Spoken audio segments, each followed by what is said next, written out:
On a souvent tendance à penser que le Moyen Âge est une période relativement connue. Les tenants et aboutissants de la religion chrétienne et les rites qui s'y rapportent paraissent également bien maîtrisés. Or, comme beaucoup de choses dans l'histoire humaine, les rites ont évolué au cours du temps et sont l'écho des transformations des sociétés humaines. L'objectif de cette présentation est de montrer comment l'archéologie funéraire traduit ces modifications. Pour cela, nous allons prendre pour exemple l'une des phases du cimetière médiéval de la colline du château.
Avant toute autre chose, quelques notions préliminaires me paraissent nécessaires.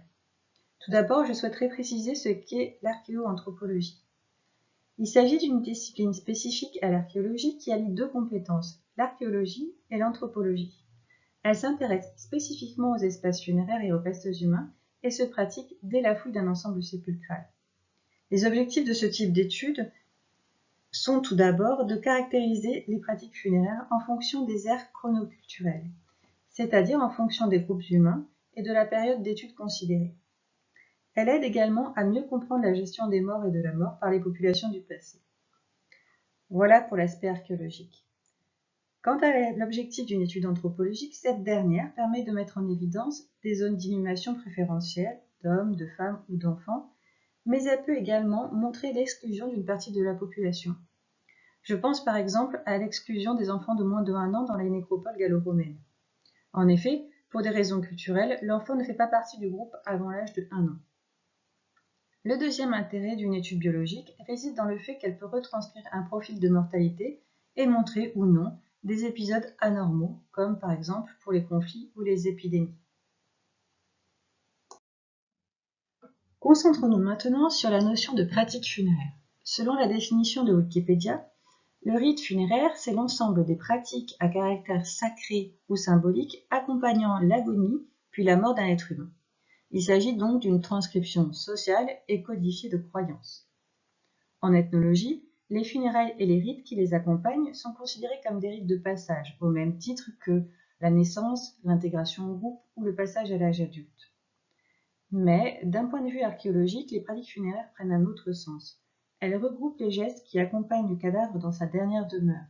Les gestes pendant la mise en terre, le type d'architecture funéraire, le dépôt du corps ou le mobilier d'accompagnement, ainsi que l'ensemble des gestes post-dépositionnels.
L'étude des rites funéraires propose une approche des populations à laquelle peu de disciplines permettent d'accéder.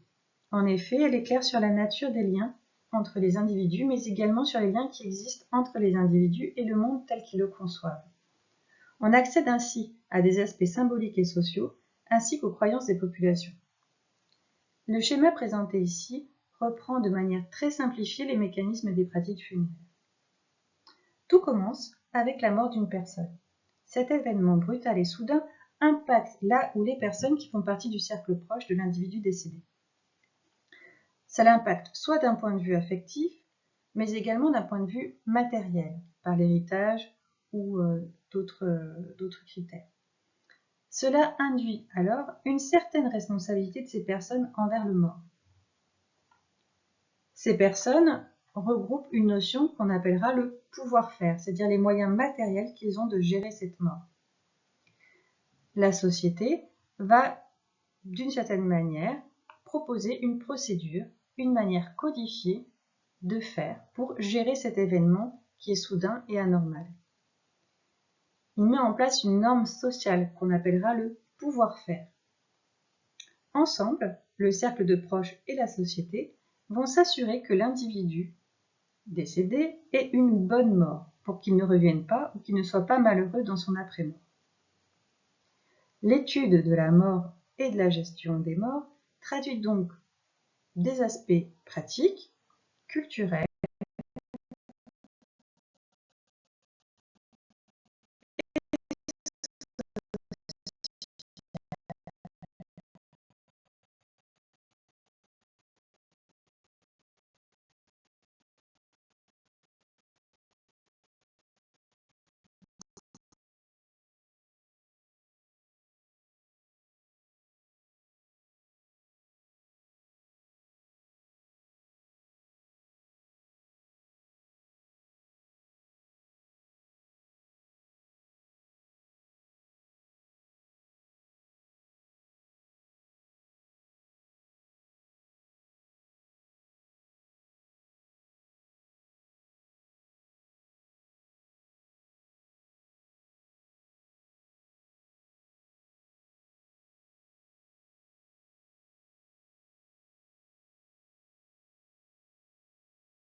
Comme présenté en introduction, l'objectif archéologique des pratiques funéraires est de comprendre les normes sociales dans l'histoire des sociétés. Comme nous l'avons vu précédemment, les pratiques funéraires regroupent deux impératifs, le pouvoir-faire des proches et le devoir-faire de la société. Ces deux impératifs conduisent à la préparation du cadavre, aux funérailles et à la commémoration. Ces pratiques funéraires peuvent laisser des traces matérielles, comme la tombe ou les dépôts qui sont associés. Toutefois, il existe plusieurs filtres avant d'arriver au site archéologique et par voie de conséquence aux données auxquelles nous avons accès. Par exemple, le site peut ne pas comprendre tout l'espace funéraire et donc par voie de conséquence l'échantillon ne peut ne pas être représentatif. Mais également certains critères peuvent ne pas être conservés ou reconnus. Ces filtres empêchent donc d'avoir une vision complète des pratiques funéraires telles qu'elles se pratiquaient initialement. Alors, me direz-vous, mais qu'est-ce qu'on peut apprendre des pratiques funéraires avec l'archéologie puisqu'on n'a que des indices matériels, souvent incomplets? En fait, il s'agit d'une sorte d'enquête pendant laquelle plusieurs critères sont à prendre en compte. Le premier critère, c'est la localisation et l'organisation de l'espace funéraire. Est-ce qu'il est associé à l'habitat, isolé de l'habitat? Est-ce qu'il s'agit d'une sépulture individuelle ou au contraire de sépultures collectives comme les dolmens ou les caveaux? Le deuxième critère est l'architecture funéraire. Ce qu'on entend par architecture funéraire, c'est tout ce qui contient un corps. Donc ça peut être une simple fosse, un coffrage, à des trucs beaucoup plus monumentaux. Le troisième critère est la manière dont le corps est traité pour le rite. Est-ce qu'il s'agit d'une inhumation? Est-ce qu'il s'agit d'une crémation? Enfin, le quatrième point, c'est ce qu'apporte la connaissance du squelette. En effet, grâce à l'archéothanatologie, on peut restituer des contenants disparus, comme le cercueil ou les vêtements. Enfin, le dernier point à renseigner concerne l'organisation de la tombe et des objets d'accompagnement. En fait, l'ensemble des réponses à ces questions vont constituer une sorte de grille de lecture qu'on peut appliquer à l'ensemble.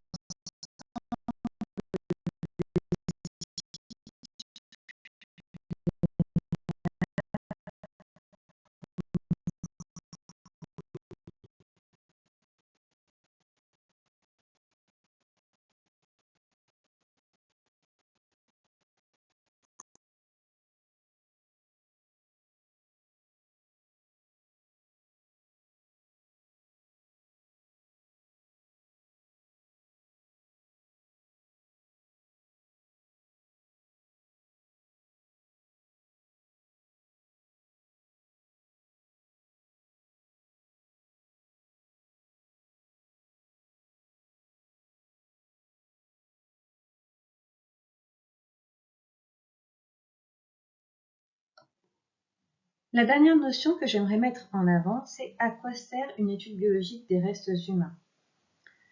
La première étape d'une étude anthropologique est la détermination du sexe et l'estimation de l'âge. Ces données vont nous permettre de renseigner la répartition spatiale, par exemple. Est-ce qu'il existe des zones spécifiques pour une partie de la population? Je vous donne un exemple. Il peut exister des zones qui sont réservées aux enfants, comme c'est le cas des sanctuaires à répit à la période moderne. Il s'agit en fait d'une zone qui est située hors cimetière et qui est réservée aux enfants qui sont morts sans baptême. De même, ces critères biologiques vont mettre en évidence la sélection ou l'exclusion d'une partie de la population. Ils vont également aider à établir un profil démographique de la population inhumée. Cela permet en effet de mettre en évidence les éventuelles crises de mortalité inhabituelles.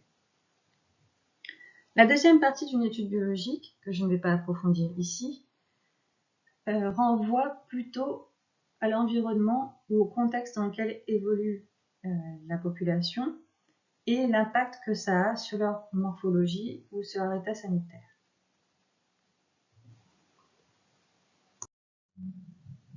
Je vais vous présenter ici les critères qui sont pris en compte pour l'estimation de l'âge et du sexe. Chez les enfants, il est impossible de déterminer le sexe sur des critères macroscopiques. En effet, ils ne présentent pas encore de caractère sexuel secondaire qui sont liés à la gestation et à la parturition. Par contre, l'estimation de l'âge est relativement précise. Entre 0 et 12 ans, l'éruption dentaire est un critère relativement fiable. Même s'il peut être sujet à variation en fonction des individus, les étapes liées à la perte et à la croissance des dents suivent un calendrier relativement précis. À partir de 12 ans, les hormones se mêlent à la croissance. Les os des enfants sont constitués de 3 parties. Une partie centrale qui s'appelle la diaphyse et 2 extrémités qui s'appellent les épiphyses. Entre la diaphyse et les épiphyses, il existe un cartilage qu'on appelle un cartilage de croissance qui permet à l'os de se former et donc de grandir. À l'adolescence, le phénomène de croissance commence à s'atténuer et c'est à ce moment-là que les 3 parties de l'os commencent à fusionner pour former un seul os mature. Comme pour les dents, ce phénomène se produit selon un calendrier relativement précis.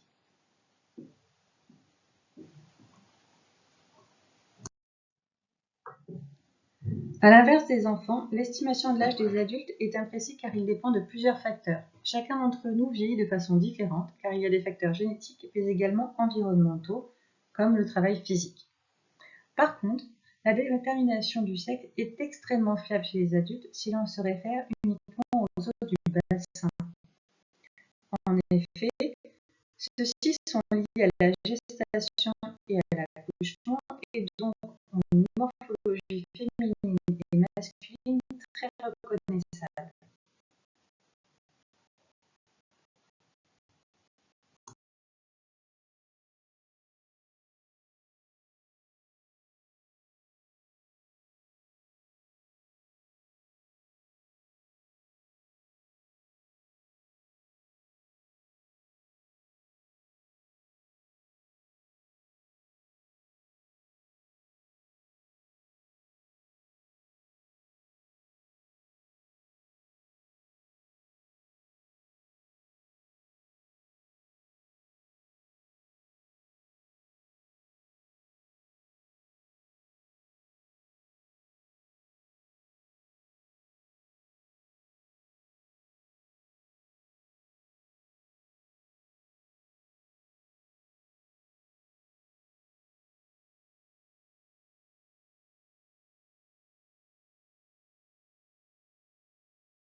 Comme promis, nous allons enfin rentrer dans le cœur du sujet.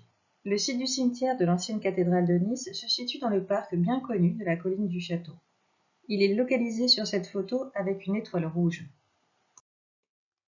La première cathédrale se situe dans la ville haute médiévale sur le plateau de la colline. La ville haute a été transformée en citadelle au XVIe siècle et à cette occasion la cathédrale a été transférée à Saint-Réparat. Pour autant, le bâtiment continue d'être utilisé comme édifice religieux. Suite au siège de Louis XIV, la citadelle est démantelée et c'est probablement au même moment que l'ancienne cathédrale a été détruite. Au cours du XIXe siècle, le site est redécouvert par Hilarion de Sessol, puis par Philippe Génie. Les fouilles reprennent au milieu du XXe siècle.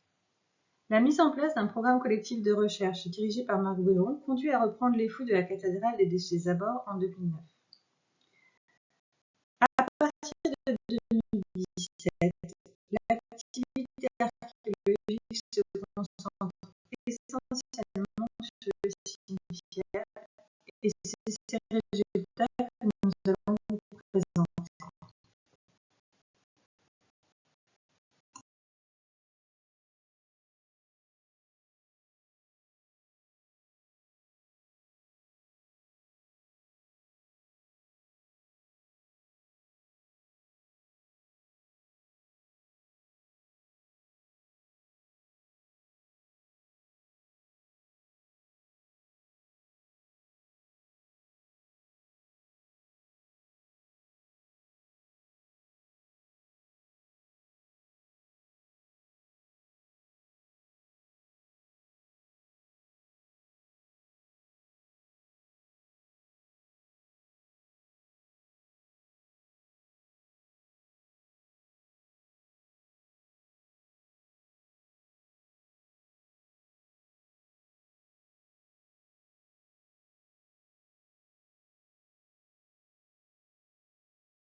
Voici un plan du site archéologique. Il regroupe 4 constructions distinctes. La cathédrale, au nord, qui est le bâtiment principal, son campanile, à l'ouest, le cloître des chanoines, à l'est, et un bâtiment ancien, dont la fonction initiale n'a pas pu être encore déterminée, au sud.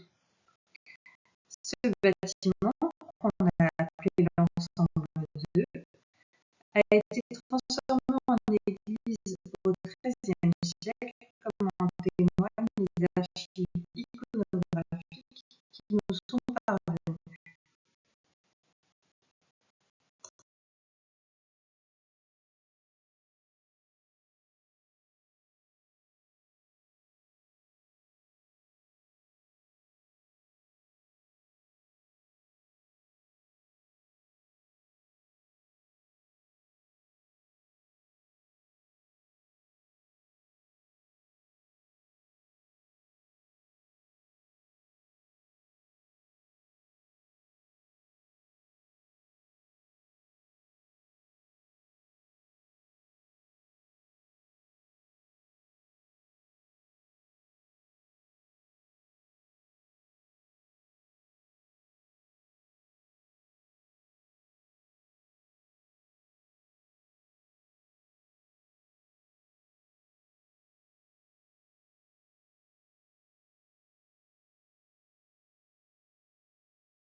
En ce qui concerne le cimetière, plusieurs grandes phases d'occupation ont été observées qui sont en lien avec l'évolution architecturale de la cathédrale et des bâtiments voisins.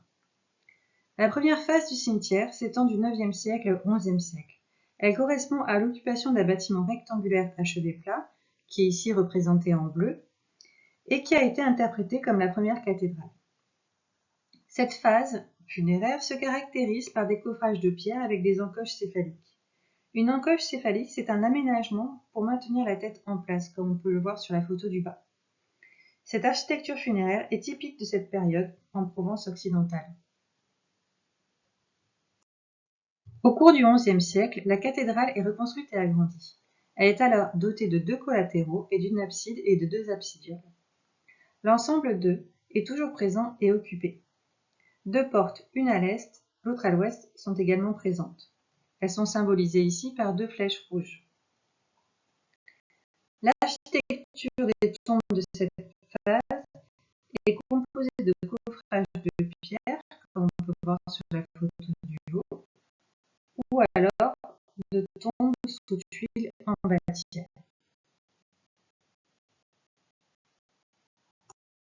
La troisième phase du cimetière s'étend du XIIIe au XVe siècle. La cathédrale subit quelques modifications, notamment avec l'ajout de campaniles à l'ouest. Mais les plus grandes transformations se passent dans le cimetière, qui est totalement remanié. Les tombes en coffre et sous tuiles sont abandonnées au profit de la mise en place de caveaux collectifs de petite taille sur l'ensemble de la zone du cimetière. La phase 2 est l'une des phases les mieux documentées du cimetière médiéval. Pour rappel, elle s'étend du XIe au XIIIe siècle dans un espace contraint par plusieurs bâtiments, la cathédrale et l'ensemble d'eux, ainsi que par un mur à l'est. Ces limites méridionales et occidentales n'ont pas encore été observées. Durant la phase 2, 3 sous-phases, matérialisées par des niveaux de sol, ont été observées. Elles montrent l'intensité de l'occupation funéraire pendant cette période. Durant la phase 2, 2 architectures ont été préférentiellement utilisées, les coffrages en pierre et les structures en tuiles. Il est intéressant de noter que les coffrages ont été utilisés essentiellement en début de phase pour être largement supplantés à la fin de la phase 2 par les bâtières. Ces dernières constituent pratiquement 50% de notre effectif à la fin de la phase 2. Les bâtières sont constituées de grandes tuiles plates appelées tégulées. Elles sont posées de manière à former un toit au-dessus du corps, comme le montre l'image de droite. Le faîte peut être recouvert de tuiles canal, ainsi que les joints entre les grandes tuiles. Elles sont parfois retaillées à leur extrémité en queue d'aronde, comme on peut le voir sur la reconstitution 3D en haut à gauche. Cette retouche vise probablement à assurer la stabilité de la structure. 3 de ces bâtières ont été entièrement recouvertes de mortier. Il est possible que ce soit pour garantir l'inviolabilité de la tombe. Les observations de terrain ont montré que les structures étaient partiellement enterrées et que leur sommet devait être donc visible. Cet indice se révèle particulièrement intéressant quand on réfléchit en termes de gestion de l'espace funéraire. En effet, cela signifie que ces structures étaient signalées en surface et donc potentiellement réutilisables. Cette observation a été confirmée par le contenu de ces structures. Plusieurs d'entre elles ont proposé des inhumations qui se sont succédées dans le temps. Sur la photo de gauche, on peut voir l'inhumation d'un bébé au-dessus d'un adulte. La présence d'une couche de terre importante entre les deux sujets montre qu'un certain laps de temps s'est déroulé entre les deux inhumations. La même observation peut être faite sur la photo de gauche qui montre les inhumations successives de 3 enfants.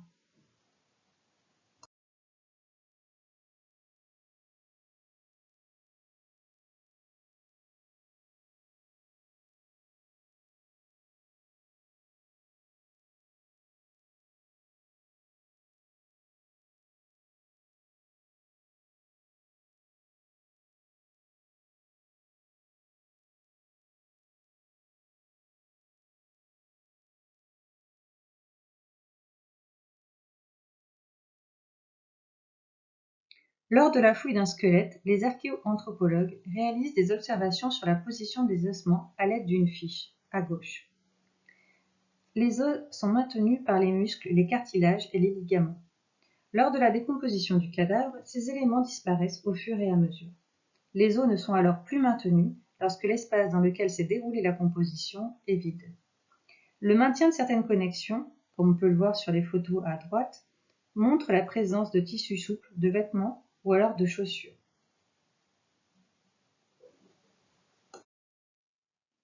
Passons maintenant au mobilier et en premier lieu les tuiles plates. Ces tuiles sont typiques de la période antique. Elles mesurent en moyenne 50 cm de long sur 40 cm de large et sont épaisses d'environ 2 cm. En général, elles présentent des traces digitées, comme le cercle visible sur la photo en bas à droite. Certaines d'entre elles sont estampillées. Ces estampilles sont des empreintes faites avant cuisson qui témoignent de leur origine et de l'atelier qui les fabrique. Les estampilles présentes sur les tuiles de la colline sont bien connues et datées.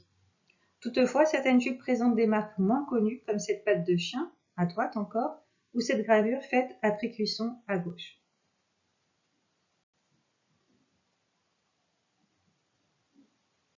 La présence de tuiles antiques dans l'architecture de tombes du XIIIe siècle est inhabituelle et curieuse. C'est pourquoi des tests d'ancienneté ont été réalisés afin de voir si dans cet ensemble il y avait des tuiles médiévales. Ces datations ont été réalisées à l'aide de la thermoluminescence. Cette méthode de datation est utilisée pour dater les éléments en terre cuite. Cette analyse a mis en évidence 3 groupes distincts qui appartiennent à l'Antiquité, au Haut Moyen Âge et au Moyen Âge, comme on peut le voir sur le tableau. Ceci montre que la fabrication des tuiles plates a perduré jusqu'au Moyen Âge, contrairement à ce qui a toujours été avancé. En effet, on pensait que ces tuiles n'étaient plus fabriquées à partir du 6e, 7e siècle. Dans 5 tombes sous tuiles, des poteries ont été retrouvées. 3 d'entre elles sont des pégots et les 2 autres sont des formes céramiques rares et peu fréquentes. La présence de peaux dans les tombes entre les 11e et les 13e siècles n'est pas rare.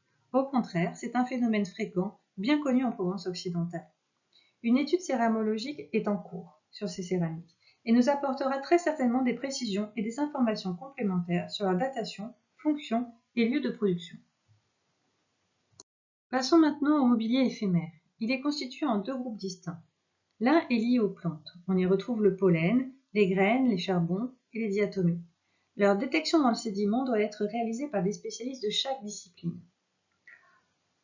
L'autre regroupe tout ce qui est lié aux aliments transformés, comme le caramel alimentaire, l'huile ou le miel.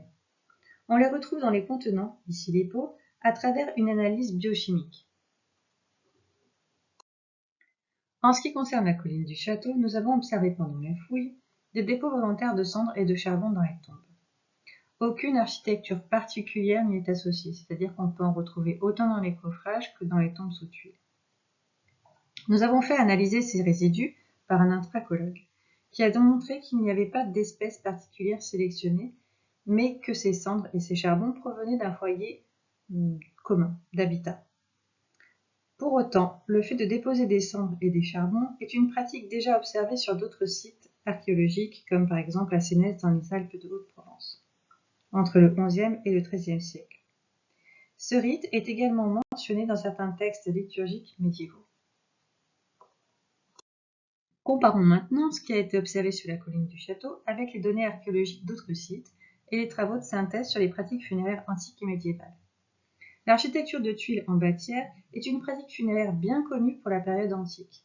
On peut en voir un exemple provenant de la caserne Fillet ici et qui a été daté du IVe siècle.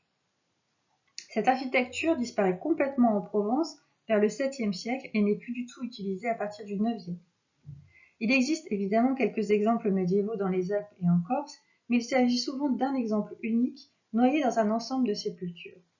Le cas de Nice est unique par le nombre de sépultures sous tuiles représentées. Si l'architecture des tombes est atypique, la gestion des structures funéraires et le mobilier associé ne l'est pas. Cela rentre complètement dans la lignée de ce qui est observé en Provence occidentale et en Italie. Pour autant, l'architecture funéraire correspond à un modèle antique, et cette pratique semble circonscrite à une aire géographique culturelle particulière. Leur présence très marquée à Nice pose question. Pourrait-il s'agir d'un retour à un âge d'or, vers l'Antiquité, où la disponibilité des matériaux lors du démantèlement d'une toiture a conduit à leur réutilisation, et donc c'est l'aspect économique qui a primé? Pourrait-il s'agir d'aspects socioculturels encore non définis? Ou alors cette pratique est liée au statut des édifices auxquels sont liées ces sépultures. La fouille de la phase 2 est toujours en cours et la phase 1 sera à terme l'objet de nos futures investigations. L'étude biologique doit être approfondie, même si les premières analyses tentent à montrer que la population inhumée propose un profil de mortalité normale pour une population prégénérienne. L'objectif des prochaines études anthropologiques est de mettre en évidence ou non des différences de recrutement en fonction des phases d'inhumation.